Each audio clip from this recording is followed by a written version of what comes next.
Welcome back to Pod Save the World. I'm Tommy Vietor. I'm Ben Rhodes.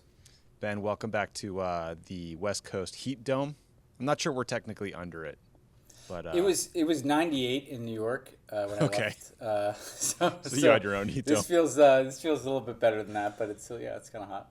Yeah, I don't know about you, but reports of like 117 degrees in Seattle or Portland or Canada, like that gets me to like the existential dread feeling sometimes. Yeah, we're gonna have to bring some more climate content out of this podcast. Yeah, we're gonna get some more climate content. Yeah, I'm gonna move from authoritarianism to climate change, Tommy. I love that. One cheerful subject to the next. Today we got a lot of good stuff though. We're gonna talk about news out of Afghanistan, the treatment of Indigenous kids in Canada, news about Jamal Khashoggi's murder, the international fight for LGBT rights, some Russian mercenaries in Africa apparently. Talk about the civil war in Ethiopia, and then President Biden's decision to again launch airstrikes in the Iraq-Syria area, and some COVID news. And then, Ben, we have some quicker headlines out of Japan, North Korea, and outer space, because it's time to talk about UFOs. I've never been more excited to broach a subject with you. And then finally, a little sports minute, and I was hoping we could vote on the dumbest story of the week. I'm eager to hear your thoughts on these two options. We're basically a weather report away from being the local news here, Ben, although I talked about the weather to start, so maybe we are the local news. We got it. All right, Ben. So we talked about this last week, but last Friday, the president of Afghanistan, Ashraf Ghani, met with President Biden at the White House. He was joined by Abdullah, who's the guy leading the effort to broker a peace deal with the Taliban. So a few updates that came out of that meeting or around the meeting because they were reported in the press. First, Biden said the U.S. will provide Afghanistan with $266 million in humanitarian aid, $3.3 billion in security aid, and then send 3 million doses of the Johnson & Johnson coronavirus vaccine to Afghanistan. So that's a good thing. Second, the Wall Street Journal reported that there's a new U.S. intelligence community assessment that found that the government of Afghanistan could collapse in as little as 6 months after the U.S. pulls out of the country. So that's revised way down from the previous assessment that was like 2 years to sort of the floor. Third, we talked last week about concerns that Afghan citizens who had worked with the U.S. over the years were being targeted for assassination by the Taliban, and that the process of vetting them and getting them relocated was going really slowly.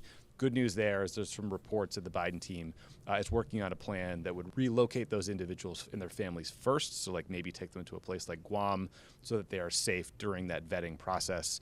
So Ben, good news there in that last point, but obviously not great news on this intelligence assessment. What did you make of Biden's meeting with Ghani and that intel report? I mean, I think Biden's doing what we can do, right? Which is a signal that we have a long-term commitment, not just short-term tranches of assistance, but there's going to be a sustained effort to support the remaining Afghan security forces in the fight, the long-term sustainability of the Afghan security forces, but also this humanitarian piece. And I was, of course, really pleased to see the news of the Biden team signaling that they may take in tens of thousands of Afghans who worked with us. I think that's essential. And I think, look, if you need a temporary place like Guam to process people and to get them visas, better to do that there than to be trying to do it in a really chaotic security environment like in Afghanistan. As long as I think, hopefully they get here and don't get stuck in Guam. Nothing wrong with Guam, but right. I don't think that's the long-term solution. Not the goal. Yeah. Not the goal. The new thing I'd say, I was struck by, these comments you saw coming out of the meeting from Ghani about this is 1861, as if kind of it's like the beginning of a civil war, not the end of a civil war. Mm-hmm. And even the only kind of plan that there appears to be on the Afghan government side is to kind of try to unite these different warlords and factions who have been at odds with each other to some extent, but may form a united front against the Taliban. And again, I think while that is inevitable, and I think that may be the only way to try to hold some territory against what has been a really aggressive Taliban offensive, it's shocking how much that returns you to kind of the pre-9/11 status quo, where you had a bunch of warlords in the north who kind of fought the Taliban in the south. It's pretty remarkable that 20 years of war kind of is returning Afghanistan to some extent to that state. Obviously, without the Al-Qaeda safe haven, right? So the principal reason we went into Afghanistan has been addressed. But I think it speaks to, it should inject everybody with a dose of humility. I don't think that's a failure of our troops. I think it's a sign of the limits of what a foreign military presence can do in a place like Afghanistan. Yeah. So I hope people don't lose sight of the challenges there after the last U.S. troops exit. I hope we sustain our commitment. I hope that we get as many Afghans out as we can, and hope for the best. But it looks like it's going to be an incredibly difficult circumstance because that intel assessment. Look, there's always kind of the worst case doom and gloom assessment. I think what's clear in the news reporting is the Taliban offensive into these northern cities that have not necessarily been their strongholds. Is a pretty clear tell that the Taliban's intention here is to try to take over the country.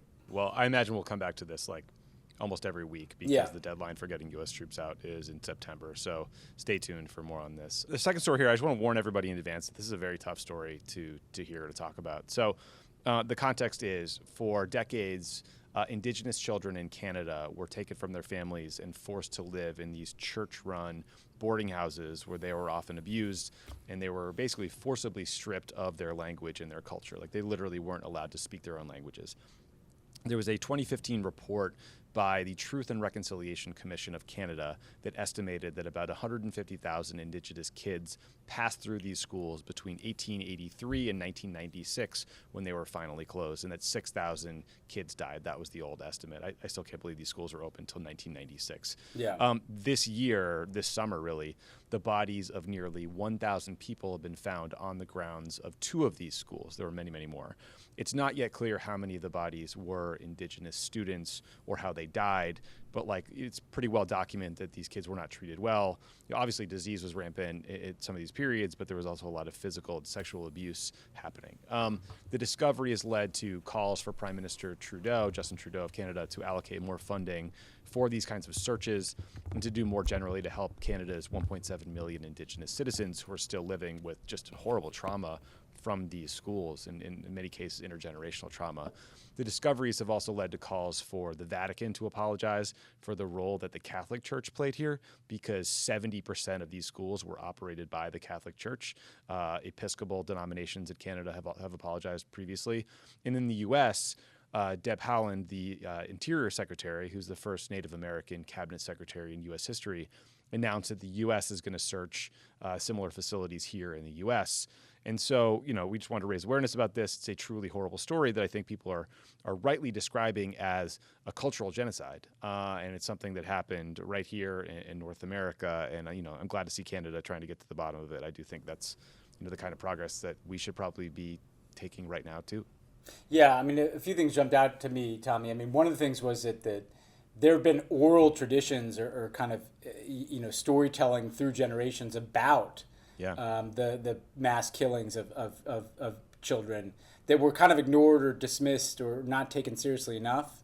That was just a stunning detail to me, that this is lived within these communities, and it's only now that they're getting to it. Although obviously better late than never. I do think, it made me ashamed at the extent to which I didn't know about this in Canada, here in North America, and obviously it does suggest, as you say, that there's plenty of history that we don't know about what happened in the United States with Indigenous communities. But I think that also globally, you've seen in recent years, movements to have more of a reckoning in places like Australia and New Zealand. I just think globally, when you see something this shocking and jarring, yes, you want apologies. Yes, you want redress. Yes, you want resources from the Canadian government. Again, that apology from the Vatican. But I think everybody needs to take a harder look at their own history.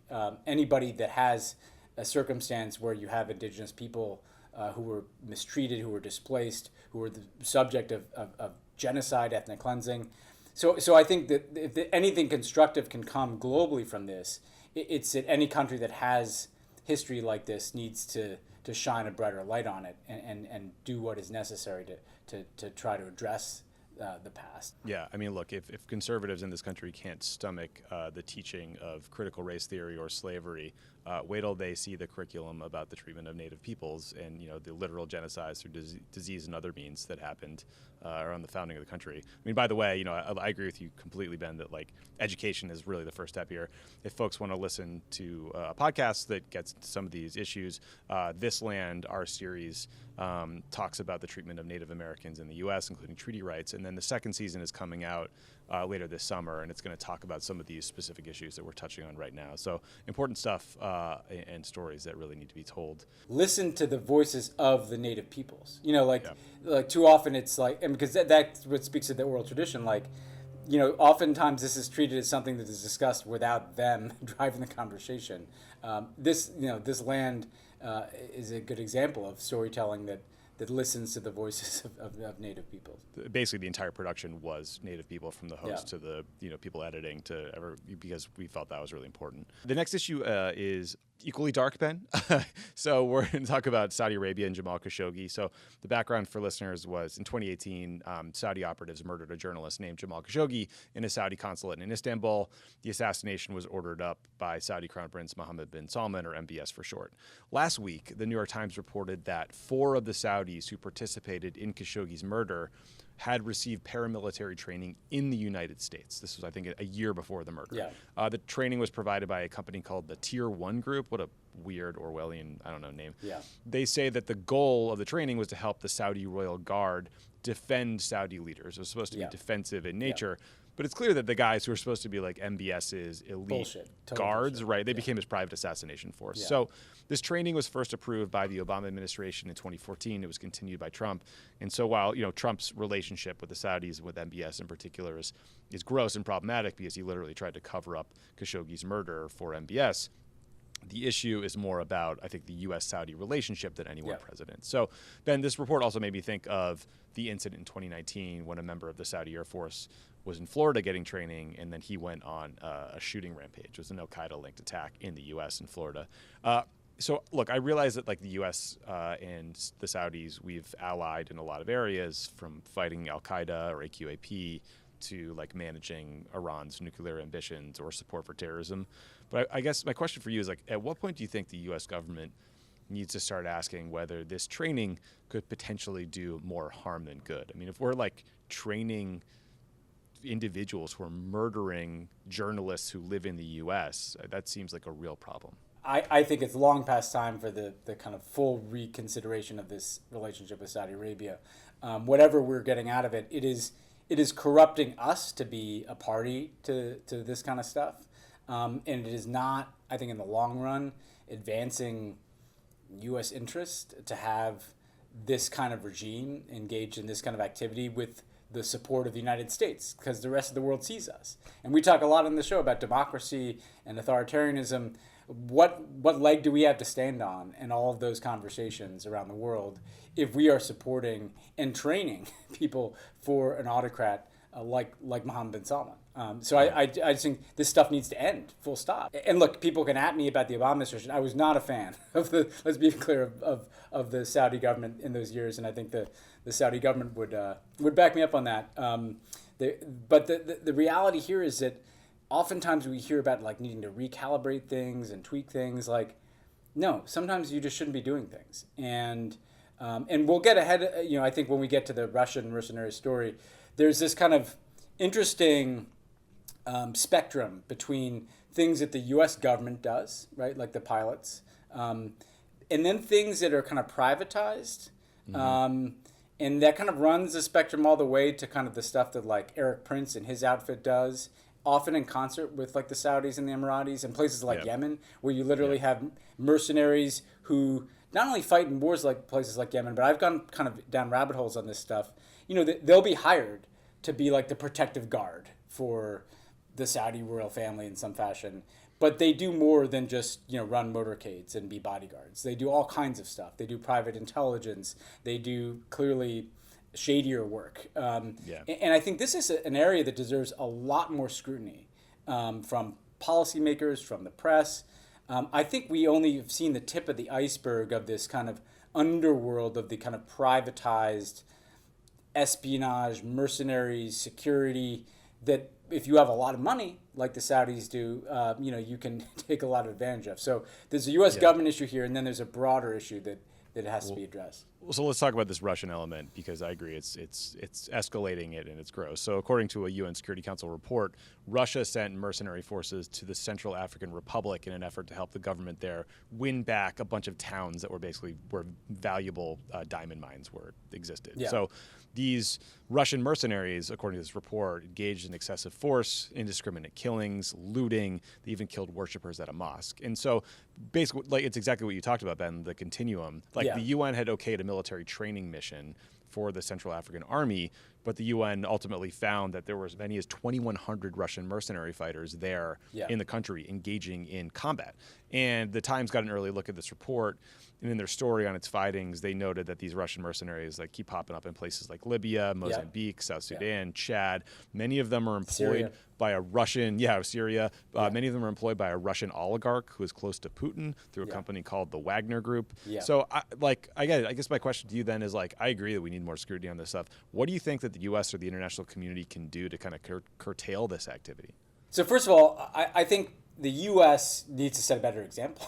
Because we've been setting the wrong example in this across the board. Think Blackwater was good? No? Well, exactly. So basically, part of what's happened here, right, is after the wars in Iraq and Afghanistan, you had this explosion of private military contractors.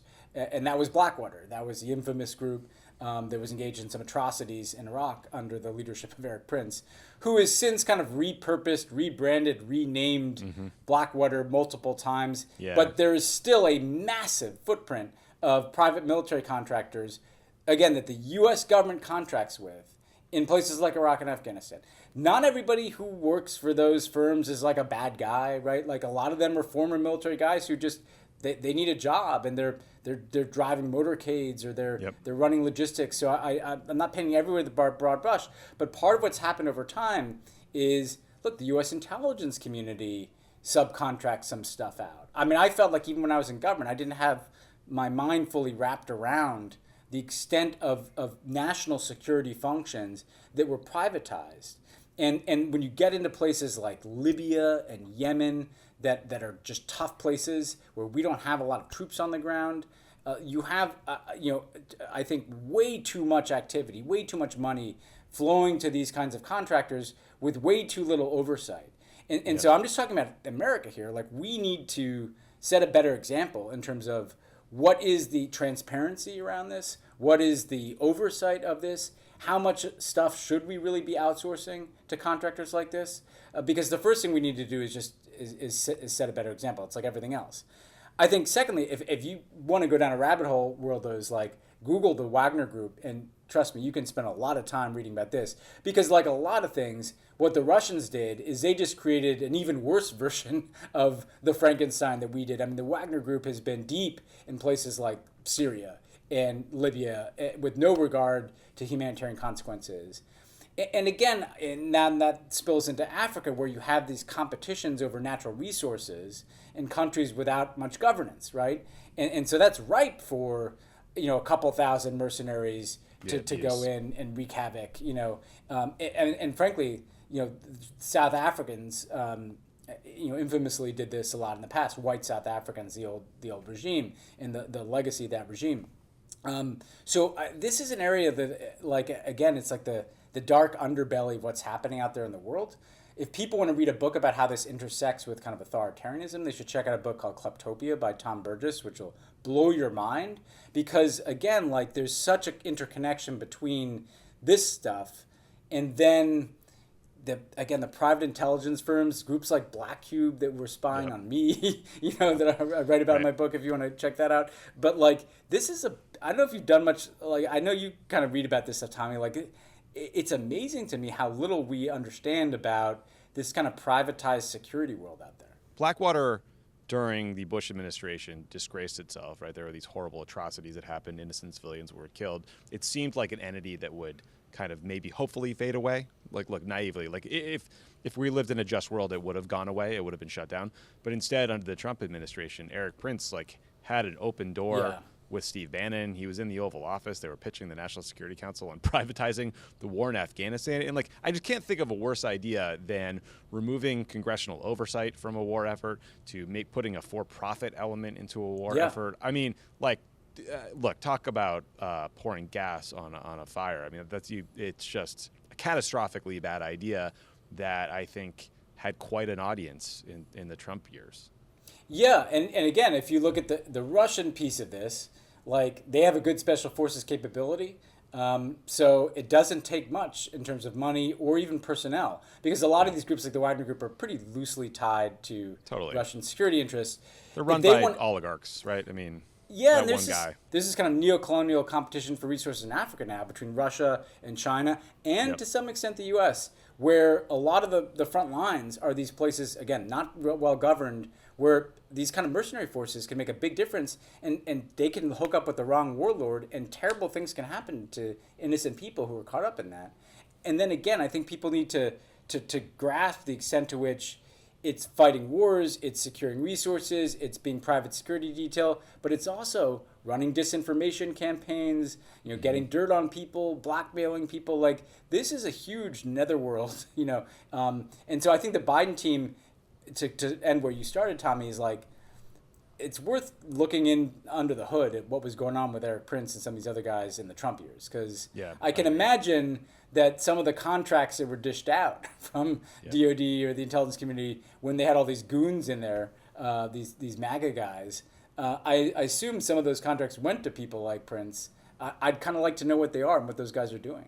Yeah, agreed with that. Let's talk about one other, unfortunately, ongoing civil war in Africa. So for the past 8 months, there's been this civil war in Ethiopia. It has killed thousands. It's pushed hundreds of thousands of people to the brink of famine and displaced more than 2 million Ethiopians. So this started when the Ethiopian Prime Minister, Abiy Ahmed, allied with the country's former enemy, Eritrea, to attack the northern Tigray region of Ethiopia, which also happens to be the home to Prime Minister Abiy's former rivals. That's the short description. So Prime Minister Abiy said, this was a response, his attack on Tigray was a response to attacks by rebel fighters on his troops. But I mean, I think, we should probably see through that explanation. Since then, there have been many credible reports of war crimes. And for a while, it seemed like these Ethiopian and Eritrean forces were firmly in control of the region. But this week, there was a big development in reports that the Tigray Defense Forces have launched a major counterattack and, according to the BBC, have taken back the regional capital of Tigray. So there is still an urgent need for humanitarian relief. Tragically, last week, Doctors Without Borders announced that 2 of its aid workers have been brutally murdered in Tigray.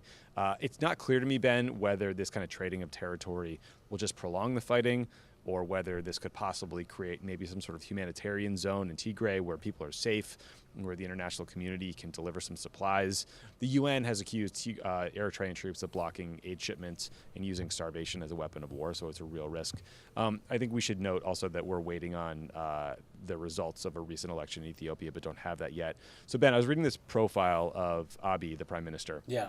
I did not realize that he was an evangelical Christian who believes in the prosperity gospel. Those are the folks who think that God rewards you with money and material things, right? Like the preachers with private jets, which, surprise, surprise, has endeared him to the Republican Party. And that last month, Senator James Inhofe of Oklahoma flew to Ethiopia to show his support for Abiy despite U.S. sanctions and concern about war crimes. I'm just like, how is that possible? Not the first time, by the way, that you've had some kind of nutty right-wing Republican members of Congress embracing very questionable evangelical or Pentecostal Christian African leaders, overlooking their human rights records. Look, I think on the Tigray situation, priority one is just dealing with this humanitarian crisis and all these people at risk of famine. And so anything that can get better access to those people, and I know the Samantha Powers prioritized this at USAID, that has to happen. And that may be possible with these forces taking back parts of Tigray, because obviously they have an interest in bringing in more resources, whereas the Eritreans, have been credibly, I think, accused of using starvation potentially as a weapon of war. And then, I think it does suggest that a military solution for Ethiopia is unlikely, in the sense that part of the reason why they're taking this land back is that the people don't want the Ethiopian forces there because they treat them like shit and commit human rights abuses. And so inevitably, as in any circumstance, like an occupying force is going to run into trouble. And the forces in Tigray, these are people that were deep in the Ethiopian army. Like these are well organized fighters. So I think it does suggest that this is going to either be a situation where you have a brokered ceasefire, peace, some kind of de-escalation, or it's just going to be a kind of grinding civil war. Like I hope that that's the lesson that the Ethiopian government is taking from this, and therefore that they take the path of some kind of negotiation, de-escalation, something that just allows for humanitarian relief to get in and doesn't perpetuate a conflict that needlessly takes more lives. Yeah, and it sounds like Biden has tapped Senator Chris Coons, like a close friend of his, to sort of push that message with the Ethiopian government. So hopefully they'll listen. And a guy named Jeff Feldman, who's yes, like been an envoy who we worked with in the Obama years. Well. Remember Jeff, and he was at the UN through the Trump years, so he had a nice he got out in the right place. That's good because Jeff's the kind of guy who knows both the UN system and the Biden players really well, so he's a good person to do this too. There was a lot about his visit to Ethiopia recently in this New York Times profile of Prime Minister Abiy. Switching gears here, Ben. So it's Pride Month, and there have been a lot of amazing celebrations happening around the world and here at Crooked Media about Pride and LGBT rights. But it's also, I think, important to remember that millions, if not billions, of LGBT people around the world have to live under bigoted laws and governments. So according to Human Rights Watch, there's nearly 70 countries that have national laws that criminalize same-sex relations with consenting adults. That seems crazy in 2021, but that's the reality. One recent example of a bad law comes out of Hungary, one of your infamous least favorite places, which is a favorite places, least favorite leaders. Yeah, least favorite leaders. Yeah. There we go. So this law was like spun as an effort to protect kids from pedophiles, right? A lot of these laws take that kind of tack, but it could easily be abused and used to stigmatize and harass LGBT people. Thousands of people have protested the measure in Hungary. And then when Germany played Hungary in a soccer match last week, the mayor of Munich asked for permission to light up the stadium with the colors from the LGBT flag, the rainbow flag. The idiots at UEFA, this international body governing European soccer, said no. But a lot of fans took matters into their own hands and they wore rainbow gear to the game. And then they lit up the stadium with the rainbow colors anyway after the match was over. So that's how they got around it. So the conclusion here is good for Germany. Get your shit together, UEFA. And once again, Viktor Orban, you are the worst person in the world, potentially. He's making a run at it. I mean, the reality here, and this I talk a good amount in my book about, is that Orban has been copying the Putin playbook for over a decade here. And Putin, was at the vanguard of a bunch of these types of laws in Russia that basically criminalized the LGBT community in Russia under the guise of protecting children. And it was the same kind of gross justifications, same kind of stigmatization, and it was all meant to kind of gin up this us versus them politics, us, the real Russians, or the traditional Russians, or the traditional Christian Russians, the same thing Orban is doing in Hungary, and it's fucking bullshit. And and with Orban, it's just the latest target. It was immigrants, it was Muslims, it was refugees, George Soros. He went after the Roma people, now we're going after LGBT people, because this guy has no agenda to run on, and he's corrupt and everybody knows it, and so he's constantly trying to find some divisive culture war issue to grab onto. It sounds kind of familiar, right? Yeah, it does. I think the one thing I'd throw into the mix here, Tommy, is that the EU needs to get its act together on this more, in the sense that they're giving billions of dollars to Hungary in these EU funds that Orban has been siphoning off the top to finance his cronies who then finance his politics. The EU has basically been subsidizing Viktor Orban's corruption. They've recently given themselves more powers to punish and sanction EU leaders who act in undemocratic ways. Clearly, this is that. And so you've seen some really good statements out of European leaders. You even saw the Dutch prime minister raising the prospect of hey, we shouldn't even have somebody in the EU if they're going to pass laws like that, right? And I think, listen to the voices of the Hungarian opposition on this. They want the EU to play tougher with Orban, not necessarily kick them out of the EU, but start with those funds and say, if you're going to pass laws that are in that contradiction to the kind of liberal values of the EU, you're not going to get $1 from us, period, full stop. No, I think that's really good advice. And something that we should be probably talking about even more. So we will keep an eye on this one.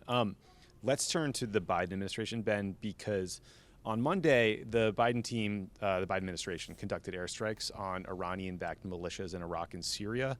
And the White House said that they did this because these Iranian-backed militias were launching drones against U.S. forces in Iraq and targeting our forces. So Biden cited as his legal authority Article 2 of the Constitution and the right to defend U.S. forces in the region. That was the legal case. That didn't sit well with a lot of Democrats. The House of Representatives recently started the process of repealing the 2002 authorization for the use of military force, which is long overdue. This is just the broader context here. And then people like Senator Chris Murphy, they're talking about the need to rein in the White House's authority when it comes to these Article 2 airstrikes that we're talking about right now that are ostensibly for force protection, because Murphy's point, which I think is a very good one, is that if you are constantly taking strikes in self-defense, like lobbying back and forth with these militias, pretty soon you're in a low-grade war. Yeah. And a low-grade war in any scenario needs to be authorized by Congress. So, Ben, in the past, there have been some members of Congress who have consistently tried to reassert Congress's role, like Tim Kaine comes to mind. There are many more who think it's bad politics. They don't want to deal with it. They don't like the political risk. We saw that during the Syria red line situation. Do you get the sense that the political winds are shifting here and there's a chance that Congress might really try to roll back the executive's authority? I mean, I think it'd be really hard to accomplish in practice, but I think it's worth the effort. Because, I mean, at what point are you at war with Iran through these proxies, right? In a kind of low-grade war. We said in the Trump years that we were. I mean, that was our assessment on this podcast, right? Is essentially you had such tit for tat, and you had the assassination of Qasem Soleimani, and you had this constant kind of brink of escalation with the Iranians, and it was a kind of low-grade war. It wasn't like a conventional war. I don't want to overstate it, but the reality is that needs to be discussed and debated if there's going to be a repetitive, multi-year set of airstrikes against Iranian targets. The American people, are they aware of that? And to me, this gets to the question of ending forever wars, right? Because it's one thing to take troops out of Afghanistan. It's actually a much more complicated thing to kind of dismantle and disentangle the legal authorities and the infrastructure of the forever war in so many countries. And we need to be asking ourselves across the board, under what legal authority are we conducting military operations? How much of this stuff do we really need to still be doing? What infrastructure and resources is supporting it? We need that kind of bigger discussion. If we're truly going to take on the target of ending the forever wars, it's not just about taking troops out of Afghanistan. It's about looking at this whole enterprise. Yeah, look, and good for Senator Murphy for raising this. Yeah. And I do think that just having this conversation every time there's a strike will probably, make people think twice about leaning on Article 2 or declining to brief Congress or, relying on past habits in these cases. And I do think a bit of it is that. It's when there's no friction when you take an airstrike in a sovereign country, of course you're going to do it again if it feels easy. I get you have force protection concerns. You see some intelligence. Right. You want to take action to protect our people. Here's the problem with that, though, over time. First of all, the amount of military resources and even strikes that we're engaged in for the purpose of protecting our people leads to a growing military footprint itself. Yeah. And then that growing military footprint is increasing conflict with groups like these Iranian-backed proxies. Yep. And one of those incidents can spiral where they escalate in response and then we escalate. And then suddenly, you're in a war that wasn't the original intended war. I mean, we're on the third or fourth rationale for having troops in military action in Iraq. It was weapons of mass destruction. It was democracy. It was countering Al Qaeda. Then it was countering ISIS. Now it's countering Iranian proxies. At a certain point, we're so far away from the reason we went there in the first place that we have to ask these questions. Yeah, and killing Qasem Soleimani, the Iranian general, was supposed to solve a lot of these problems, and what a shock, it didn't. Oh, it was supposed to restore deterrence, right? Yeah, restore deterrence. I want to do a quick coronavirus update before we get to some quicker headlines. So there's a lot of discussion lately about the Delta variant of the COVID-19 virus. It's a much more transmissible strain, and it's become the dominant strain in a lot of countries. It can lead to more severe symptoms. The good news for everyone in America is that the vaccines are still very effective. But obviously there are concerns about a lot of people who live in countries where the vaccine is not widely available or available at all, and that some of those countries might have India-like level outbreaks. you're starting to hear a lot about this sort of scenario in places in Africa, which so far has done pretty well against COVID. But in Kenya, South Africa, Uganda, and Namibia, there's concerns about like third waves that are worse than the first or the second.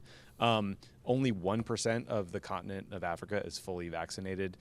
So that is terrible. I know the Delta variant is on a lot of people's minds. Again, like you probably shouldn't worry if you're listening to this show, but I do think, stories like this, variants like the Delta variant should make us want to double down on our efforts to help the world get access to vaccines because COVID is still very much a threat.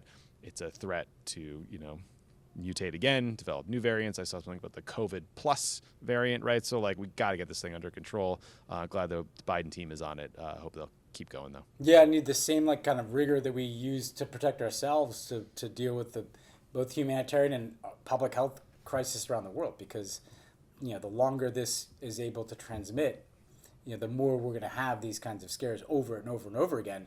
Better to just get on top of this, and they got to really keep kind of the floodgates open with the vaccines here. Yeah, agreed. Okay, a couple quicker things. So one, Japan is considering shifting to a 4-day work week. The idea is to help employees who want to go back to school, raise a family, just hang out. So the population of Japan is aging, the birth rate is falling. That's a major concern for the future of the country. It's also seen as a step that would help the economy because people will spend more money when they're not working. That, to me, that was a little bit counterintuitive, but I love it. It's interesting. Japan traditionally has had a pretty intense work culture where you're expected to be there a lot. So it may surprise people, right, that they're following the lead of Spain, which launched a 3-year voluntary 32-hour work week experiment. So Ben, I'm just raising this because I love this idea, and I want to know who we have to call at the Biden White House to like get them to push this. 4-day work. Let's do this. I think this is another one of those categories of issues where the nature of work is changing everywhere. The nature of family is changing, right, as we really work for gender equality. And therefore, we need to learn from different places about what they're doing to manage that, And so, like, if Japan is taking something like this on, like, we should take a hard look at that and see if it works there and what might we want to take away from that. So I think we're going to see a lot more countries, everything from, obviously, family leave policies to work week policies, to universal basic income type approaches. We have to make sure that we're watching what public policies are working, what's not working in other places. Yeah. Also, like, we have just a cultural problem around this. Like, if you're a billionaire and I read about how you're still a workaholic and you do 80-hour weeks, you're just an idiot. You should just chill the fuck out. What do you need to buy that you can't buy already? Well, and life should be about something more than work. I mean, Americans tend to forget that. And Japanese, we're much more in that category. People just worked. But I mean, I think there's a bit of a crisis of meaning in people's lives. So maybe with that extra day a week, you can do some thinking. I'm for it. I'm for more thinking. Some self-care. Self-care. Second story. Speaking of self-care, North Koreans are reportedly heartbroken over Kim Jong-un's weight loss. This is pretty recent. So CNN had a good piece on this.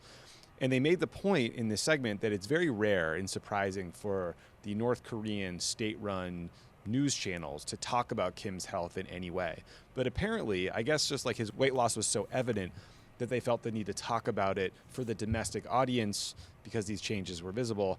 We don't know why Kim lost weight. I'm sure the intelligence community is like desperately trying to figure it out. But I don't know. I just thought it was interesting. And it could be a sign of a health problem. It could be sign that he's downloaded Noom and is sort of getting on a diet. I don't know, but notable.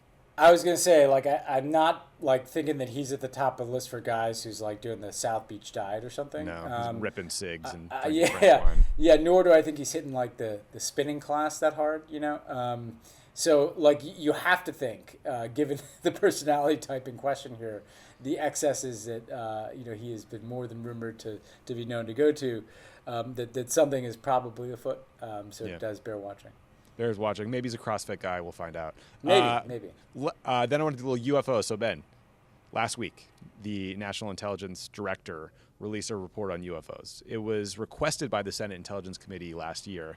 So we only got to see an unclassified version, but here's some takeaways. One, they think that these objects that we keep seeing in footage from F-18s or whatever are physical objects.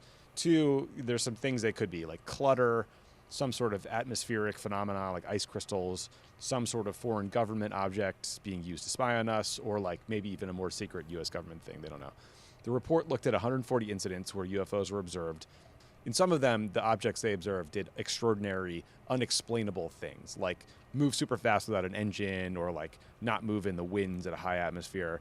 A lot of the sightings were around U.S. military installations, and this report notes that like the Russians and the Chinese are constantly trying to spy on that kind of stuff. So some of these sightings could be like a balloon or a device associated with spying activity, right? Like a submarine releases a balloon to capture something. I don't know, this shit works. But the Washington Examiner had an interesting write-up, which is not something I've ever said before. Whoa! I've never heard that phrase out of your mouth before. Yeah.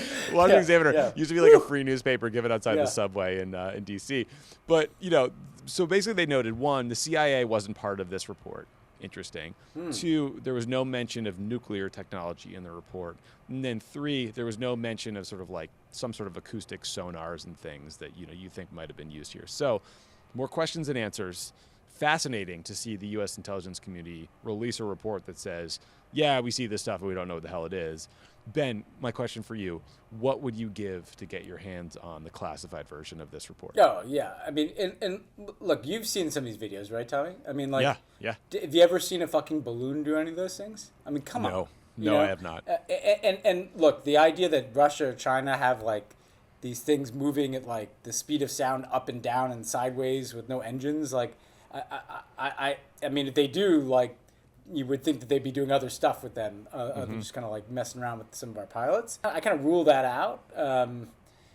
That leaves like the aliens, which I think we presume this probably is, right? Although I don't want to go too far here, but like the throwaway of like, or maybe there's some other U.S. government program we don't know about. It was like, what? Like, what? Like, I was there for 8 years. I definitely wasn't read into the, like, crazy UFO-like things that, like, go in circles around our own planes. Like, what is going on here? Like, this, like, I hope this is not just like a report that gets issued and, like, we all just forget about this. Like, it'd be nice to know what these objects are that are, like, flying around, in crazy ways in the atmosphere. I think there's a task force that's now basically tasked with constantly following this and probably updating the Intel committee, but man, wild stuff. Yeah. All right, conclude with a couple lighter things. So first, just a quick sports minute. First sports minute update is just a word of advice. Do not bring your big, dumb cardboard sign to the Tour de France like one fan did on Saturday. Oh my God, yeah. Because she caused a massive crash. If you haven't seen it, all-time sports blooper. Nobody was hurt bad, right? Nobody was hurt, not that I saw, but it was like just like endless rows of Tour de France bikers like stacked up, and then the woman just disappeared. Like they can't find her. They can't find her, so they're like somewhere, and she had like a big, poorly done banner. Like it wasn't like I don't think it was grandma or something like that. Yeah, it wasn't like ill intent here, or it wasn't even like a political protest or something. But yeah, like check it out and don't do that if you're gonna go watch the tour. Yeah, don't do that. Second, we here at Pod Save the World are pumped about the Olympics, and we're going to start highlighting some of the athletes on the show, so stay tuned for that. Kind of ran out of time this week. And then finally, if you aren't watching the Euro 2020 soccer games, you have some time left. The games this week have been incredible. France versus Switzerland was just an unbelievable, exciting game that went into overtime. Germany versus England today had some great action at the end, some really great goals, and then it gave you a chance to fire off all your well-worn World War I and World War II jokes, we're there for that too. So Ben, my question for you, rank them for me in terms of your interest and odds of watching. Tour de France, Euro 2020, Summer Olympics. I think the last time we talked about this, I talked about how great the Dutch were playing, and then they just got tossed in the round of 16. So I'm gonna not offer any predictions about the cold Euro. Takes exposed here. Yeah, but I'm a Summer Olympics. I like all those sports. The tour is like an underrated thing to watch if you're an American. Like you should check it out. It's crazy what these guys can do, and seeing them winding through this ridiculous geography in France, mountains, and it's very cool. But then the Euro, I'm definitely watching already, and then the Summer Olympics. Though I just to me I don't know, as a kid I still remember some of my earliest sports memories were that 84 Olympics. I just caught the bug, so I can't wait to dig into this. And yeah, in the pod, we'll try to bring you. There's always some crazy set of stories from around the world from these athletes. That really I'm here for the schmaltzy Olympics coverage on TV where you get like the 9-minute like mini documentary of somebody's life, so that then when they like get the silver medal in the swimming race, like I'm literally in tears like watching this. So like we'll try to tee some of that up here. No Bob Costas or anything, but I like we'll do our best. Yeah, no Bob Costas pink eye, but it is a human interest story, just bonanza. It's a free for all, and I love it. Okay, 2 dumb stories to end the show, and then Ben, I would like you to rank for the listeners which one you think is the dumbest. The first involves a very dumb leader named Boris Johnson, the Prime Minister of England. He wants the UK to spend $280 million on a new national flagship vessel, a boat, for the UK to serve as some sort of floating brand ambassador. Sounds like an expensive monument to stupidity to me for a country. Brexit's going great. Yeah, right. Like, Brexit, COVID. Yeah, let's build a fucking boat. I guess he has a history of doing this stuff, like wanting to build bridges over the Thames or like one to Northern Ireland. I don't know. Stuff nobody wants. So that's his big construction thing. Second story. A pair of nude sunbathers in Australia had to be rescued after they apparently ran into the bushes and got lost after being scared by a deer. This was on a remote beach south of Sydney, Australia. After the rescue, the 2 were found. They were fined for violating COVID protocols. Have you seen a deer before? They're not that scary. I don't get what happened here. As the New South Wales State Police Commissioner said, it's difficult to legislate against idiots. Ben, rank 'em, boat or sunbathers? I have questions here. Tell me. First of all, I didn't even know about this boat. Like, who's going to use this boat? Like, to what end? Maybe? Is this the time that the royal family really wants to be seen as spending hundreds of millions of taxpayer dollars on a boat? No. They're not exactly at peak popularity right now, right? Yeah, they had one till like the late 90s. They got rid of it. No, I remember. Yeah, like it was like Britannia a big, but or whatever. Yeah, the Britannia. And I met like Prince Charles going on that thing after the Hong Kong handover. But anyway, then to be that scared of a deer. Like what was the deer coming after here? Like, are there Australian deers that I don't know about? Like they have some of those giant animals that, Tasmanian devil deers? Is it exactly? Is like this kangaroo deer do something else? And then I saw these people were helicoptered, where they were like heloed out of there. And it's like, I'm just trying to imagine, like, helos are pretty tight quarters. Like when those guys are hold on to the helicopter, like. Anyway, so I'm going to rank. I actually think that the dumber thing is building a multi-$100-million boat because you want to show that like global Britain is back after Brexit. As much as the deer thing is kind of intriguing to me, it sounds just like a mortifying sunbathing exercise.